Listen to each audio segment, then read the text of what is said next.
up, y'all? It's Ashley. I'm Fee. It's Melanie. And Codie here. And you've tapped into The Mama Stand.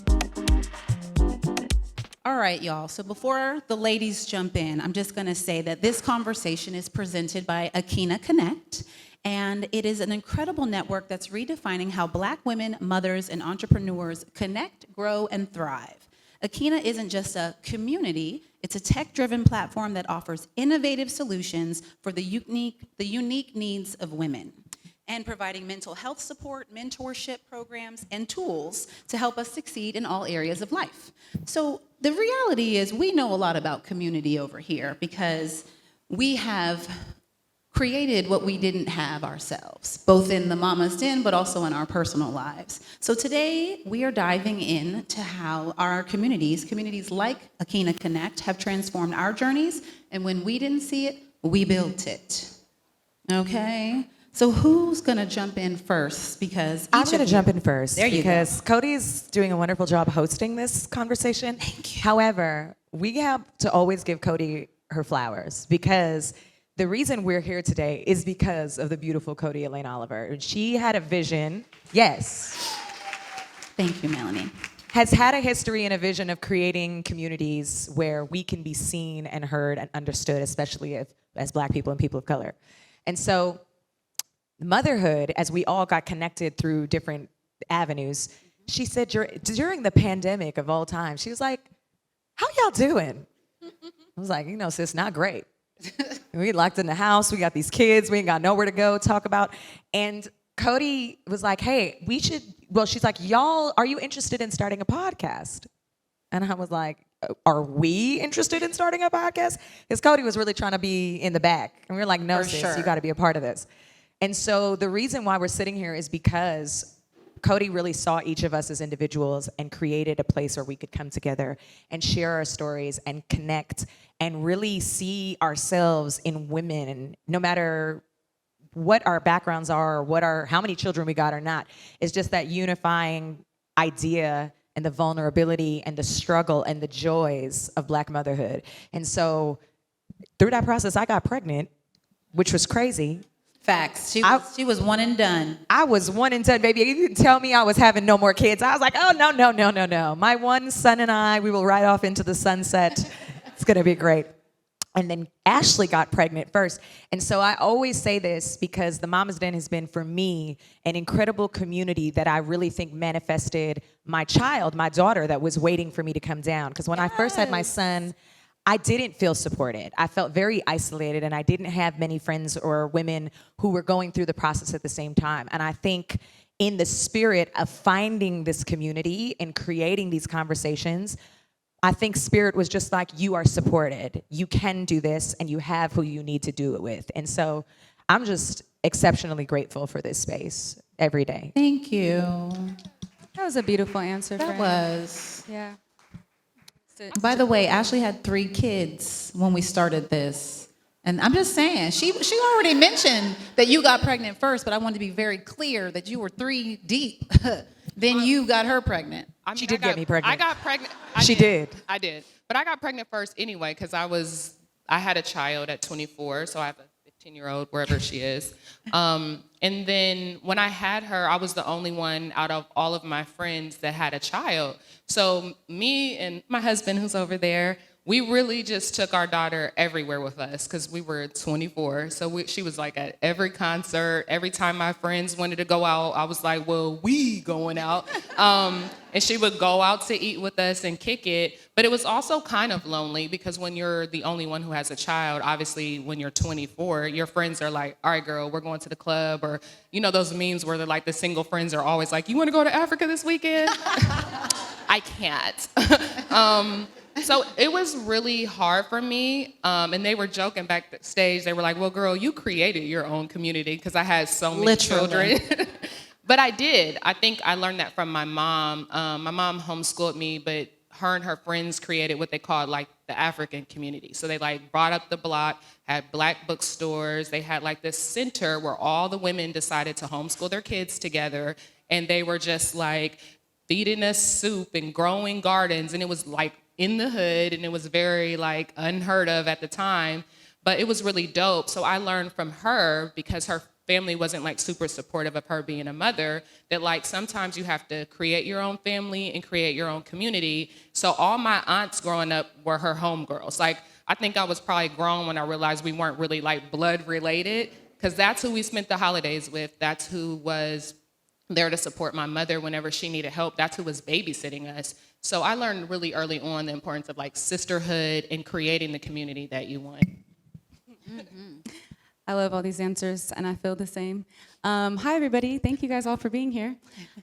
So for me personally, the foundation of everything I do is family. Family is super important to me. Family is everything to me. And I think family is also community. For myself, when I had my daughter, I was one of the first like mom influencers. And I would go into rooms and nobody looked like me. And I felt very, very left out. I felt very, very isolated. And I was a younger mom. I had my daughter when I was 23. So I felt like the uppity older moms were kind of like, and I'm looking like, wait, what's up? She. So I started my community, Mindful Fee, and Mindful Fee is literally just a space for us, women who look like us, women who sound like us. I create lifestyle products, clothing, journals, all the things. We throw events that celebrate community. And so when Codie approached us about this, Codie had asked me, because I go on my Instagram sometimes and do these conversations, She aka does. rants. Full on. Get in her story. She gonna talk to y'all. I just love to express myself. I want to get it all out. And so Codie asked me, she said, would you want to do your own podcast, or would you want to do a podcast with a couple other women? And I was like, oh, girl, I'm choosing community off top. Let's do it as a group.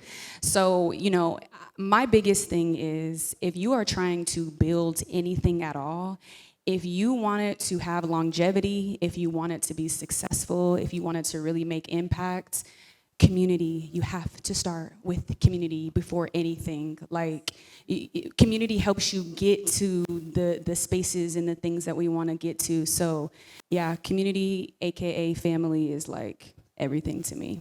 Yes, please. I heard one. I know there's more.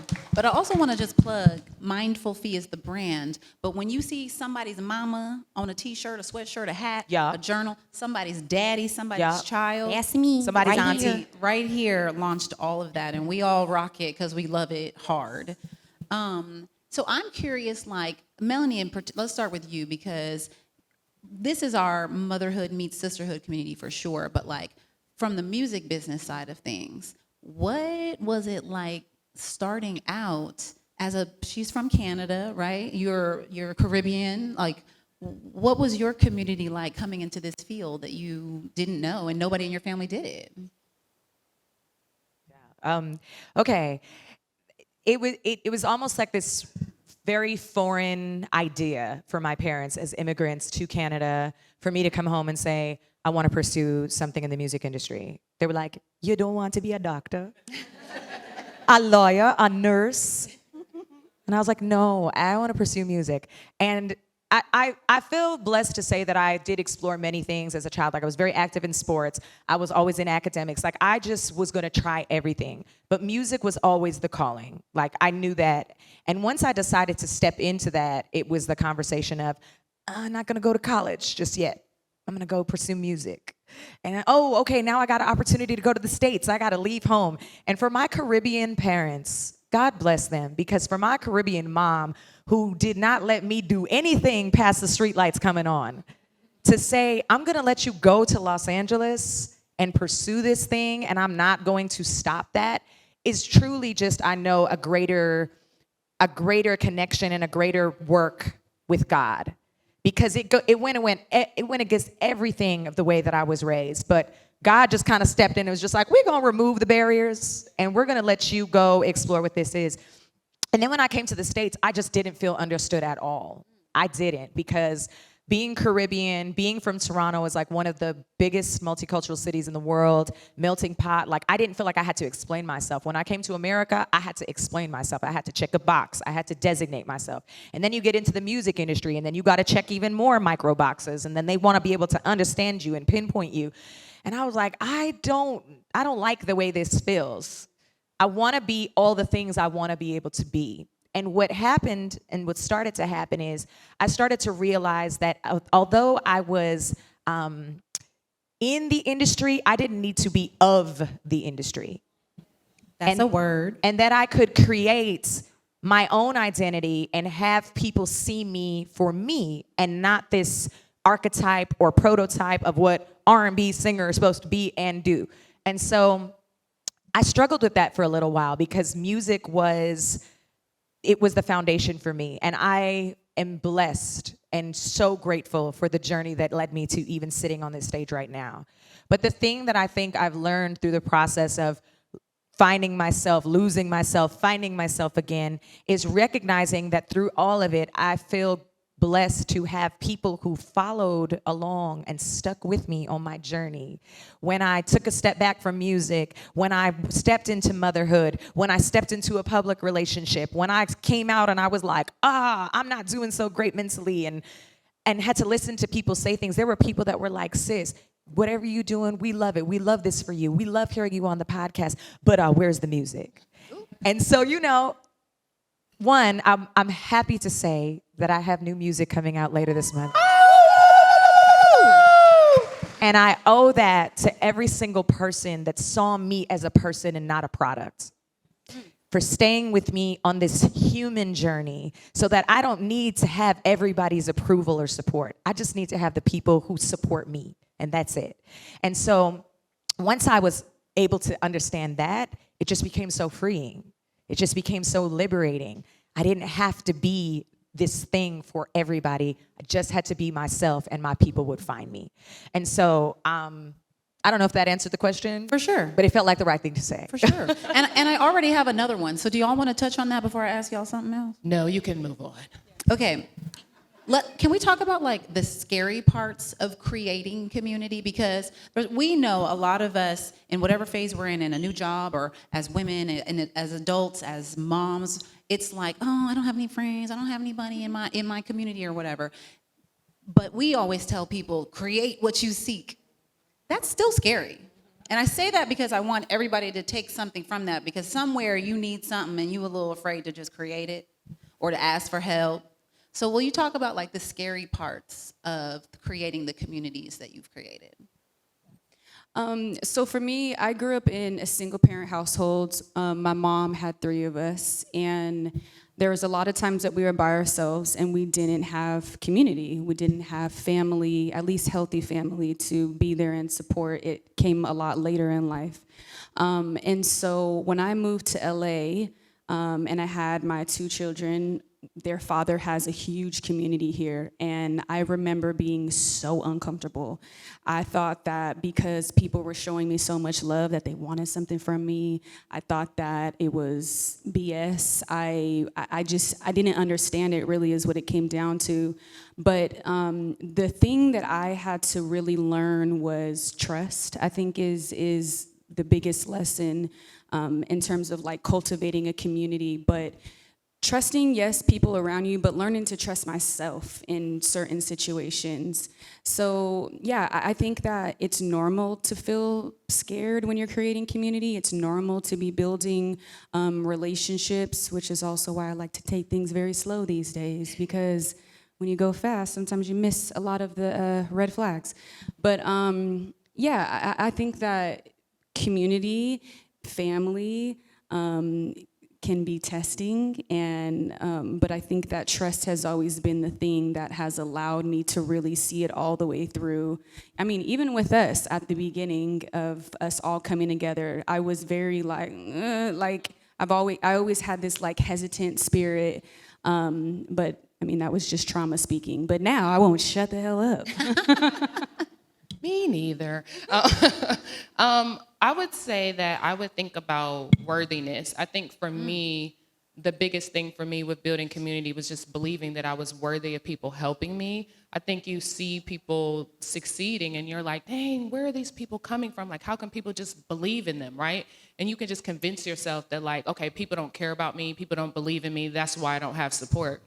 One thing that I realized too is that social media is very misleading. So often people will see you and believe you don't need help, you know? Like if you keep portraying yourself, you know how people say, fake it till you make it. I don't really subscribe to that. I'm really the type of person who's like, I need help. I'm struggling. I don't have a manager. You want to manage me? Like, because if people don't know that you need those people in your life, someone could be looking at your stories every day and be like, man, I want to be their stylist. I want to work for them, but they got it all together. They don't need me. So I think number one is just understanding that you're worthy of the help and asking for the help. And I know that can be super scary, but what I've learned now that I'm almost 40 years old, it's a lot scarier turning 40 and realizing like I should have asked for help earlier. Like, you know what I mean? And that's one thing that I always tell my daughter, like, it's much scarier to not do the things that you want to do than it is to do them and fail. Because at least you know you tried, you attempted, but the what if, that's going to eat you alive. So I really encourage people to like believe that you're worthy of everything you want and to ask for it. Can I say one more thing? Yeah. Sorry. I was going to say, I think also one of my favorite things to say is vulnerability brings healing and it brings connection. I think a lot of times people are afraid to be vulnerable because you think that you're the only person going through it. But in reality, we're all going through very similar things, maybe just at different times in life. The more vulnerable I am, the easier it is for other people to give them permission to be vulnerable. And it's like, oh, we struggling together, you know? But like you said, with social media, it's so misleading. I've always been a very vocal person. If I'm sad or if I'm depressed, I'm gonna say I'm sad and I'm depressed, and you're not about to make me feel weird about it. But by me sharing and being so vulnerable, I've helped so many people, saved so many people's lives by me simply being like, I'm depressed after having a baby and I don't know what to do, you know? And then everybody else, especially in our community, they're like, oh shoot, me too. Like, so what is it that we do, you know? So I would just encourage everybody, just remember to be vulnerable. And if anybody makes you feel weird about being vulnerable, you probably don't want them around you anyways, because we all have problems. That part. I also want to add something about this. Recently, I've been working with like a career coach, like a professional coach. It feels like professional therapy. And something that I think is really important is that we have to acknowledge the world of comparison that we live in and this imposter syndrome that creeps into our head, where we sometimes feel like the idea that we have is, it's not good or anything. And it's the way your brain is wired. Your brain is literally trying to protect you at all times. Like anxiety on Inside Out too. The way I cried watching Y'all that saw movie, that. I can't even talk about it. But it's the truth. It's that we have to remember that this is a computer that we are responsible for wiring. And so the more times that you allow your brain to tell you, oh no, like I can't, it's a protection mechanism. Right? You don't want to feel shamed. You don't want to feel exposed. You don't want to feel vulnerable. You have to ask yourself and remind yourself why what you want to create is important and why should people believe you. And once you start to think about that, if that brings up things that you're just like, you know what, I haven't put in the work to really be an expert on this. Maybe I should do a little bit more self-work. Right. You know, or I don't really, like, I have this idea, but I need to educate myself more. Use it as a way to override the fight or flight or the, survival mode or mechanism that blocks you, because it's just your mind playing tricks on you. Your mind is so powerful, but you are more powerful than that, and you are in control. So remember to try to do that, like, positive sentiment override, to just be like, this is not real. Like, I can do this. I'm taking the steps to do this. And it's about, like, progress over perfection. Like, nobody's going to get it right away. And, Michael Jordan got cut from his high school basketball team. What? Michael Jordan? But he didn't stop. He didn't stop. And so that's the thing that I think is that we just have to push past that wall that tells us it's scary and prove to yourself that you are the expert of your ideas. And that's kind of what I was going to say in terms of everybody spoke to, like, having what I will say is maybe healthy fear, right? Like, we're super scared of doing something that we think is important, and then we do it anyway. And it's like, what is that thing that takes you from scared to completion, right? And it may be different for everyone.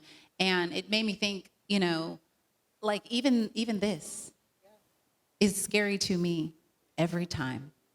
to host the Black Love Summit 7 times, to ask you guys to do a podcast. I'm with them, the tears start to flow. But, every time it's nerve-wracking to take these steps, because there's so much that I don't know or that I have to learn or that I can't control. There's so much. And I think that for me, it's definitely letting the fear be. You know what I mean? Not letting anxiety run things. Don't let it run. What do they call it? The board? Y'all know. But I have to do that a lot. And I think to a certain extent that is very healthy. But I also think I could be doing more work in terms of positive affirmations and meditation and really telling myself it's going to be okay, telling myself I am worthy, telling myself, envisioning the positive outcome. I've heard all the things, intellectually, I know what I'm supposed to be doing. But instead, I just barrel toward it. And then I'm like, look, people showed up. I love this for us. No, I was going to say, every time I drop my daughter off to school, I always think it's funny because there's literally like a Chick-fil-A across the street from In-N-Out. And I'm like, I want to have the audacity of In-N-Out. Like, to see something that's already providing what you're providing and being like, I'm going to open one across the street. But the thing is, they both always have lines wrapped around them. Because your people are going to find you. Yes, and that's what I was going to say. I'm like, I think sometimes we see things and we feel like, oh, it's already out. Like, I was just talking to somebody back there. We both have journals. We both have the same publishing company. And it's like, but they both offer something a little different, right? There's always an audience for what your gift is. Like, I would say all of us up here have similar gifts, but we share them differently. Like, could you imagine if I was like, oh, I don't want to talk about XYZ because Felicia already talked about it? Or, do you know what I mean? Like, that doesn't make sense. I feel like there's going to be people, believe it or not, there's 4 of us up here, 4 different voices, right? We get so much feedback of like, oh, I love Mel because of blah, blah, blah, or Codie. Like, people see something in themselves in different people, right? Where's our good sis that wrote an email? Oh, I want to say Camilla.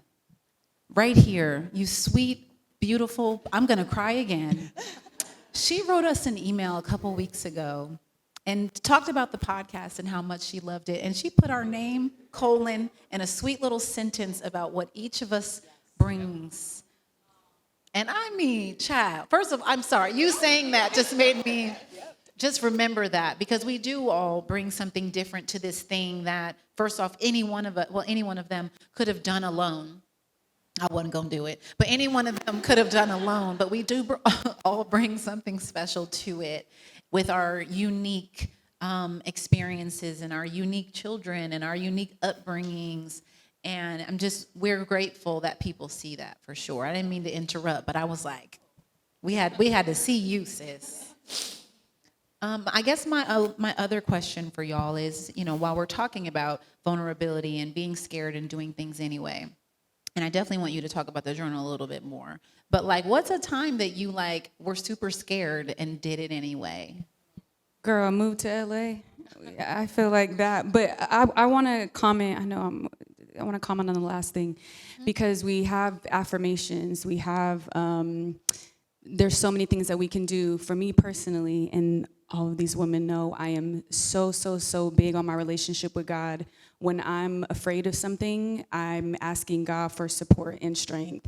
When I'm questioning something, I'm asking God to help me to not doubt. So I would also say prayer and that relationship, I feel like, is something that has really helped me just take my life to another level internally. So yeah, I just wanted to add that little 2 cents, a little Jesus love. Give it up. Shout out to Jesus. Drop it low for Jesus. It's a real song. Scary, I think, bringing back for me was getting pregnant. Yes. Getting pregnant in a very, very crucial time of my career. I did not anticipate getting pregnant when I got pregnant with my son in 2015. And I remember being terrified. And I've shared this on the podcast. I did not know, I recognized there was like this seed that was planted in me from hearing the stories of women in industry or women who are public facing and how it's just a career death sentence and you can't be a mom and be sexy and professional and travel, and nobody wanted to, moms were just, it was like, oh, that was the end of your career. And I remember thinking like, I don't even subscribe to that, but why is this fear in me? Because I had just heard it along the way. And I remember I tried to hide my pregnancy and I didn't know how I was going to announce it. And no one around me was having children at the time. And I just thought, oh my gosh. And I also did hear the murmurs of the opinions of people around me that were supposed to be a part of my professional team, that they definitely expressed the hesitation of how this would affect things. And when I tell you that having my son was the catalyst to literally dismantling everything that was not going to serve me to get to the greatest version of myself, it gave me the courage to do it. And it was terrible. And I mean everything. Stress, rash, skin disorders, I went through it physically, emotionally, spiritually, mentally. I experienced heartbreak along the way. I had to lose everything. I had to lose people that were close to me. But I knew that ultimately I was saying yes to myself, and I was saying yes to the life that I knew was waiting for me on my own terms, without the fear and without the shame that was put on me through things. And now I got 2 kids, which who knew that was going to happen? But Ashley. But the truth is that was such a scary thing for me. But saying yes to going to the next side of that is what has brought me to a place in my life that I'm just so excited about what's ahead, because it's just everything that's beautiful for you is waiting on the other side of fear. Everything that is meant for you is allowing yourself to have faith that it is for you. And it's already there. You have to just be willing to step into it and know that you are protected, know that your intentions are there, know that you're doing the right things for you to welcome the life that is waiting for you. So we talk a lot about saying no, but I'm very, very big these days on saying yes. That's me. Okay. That's you. Right. I would say that, first of all, I'm sweating like crazy. Natural deodorant is not your friend. Yeah, so there's that. I would, Does anybody put lime underneath their armpits? girl, Lime? Like the fruit? Does it actually work? that's not. She gonna said I used to, Stop but the why'd you sweating? stop is the question. What? It rashes. Ooh. Yeah, no, Acid. it's not gonna stop me from sweating. But thanks for that. Girl, you on your own. What? I'm just gonna pull my hair over it. Okay. Anyway, Not the hair. what I was gonna say is that. No, on a serious tip, so a lot of people know if you listen to the podcast, like my sister passed away when she was 24, I was 22, like in a really tragic car accident. And one thing about her, she was the type of person that kind of just like was a go-getter, like she did everything that she wanted to do. I think one thing is that I'm always scared to do things just because I want them to be a specific way, and then I feel like I get in my own way. If it's not gonna be the way I want it, then I don't even do it.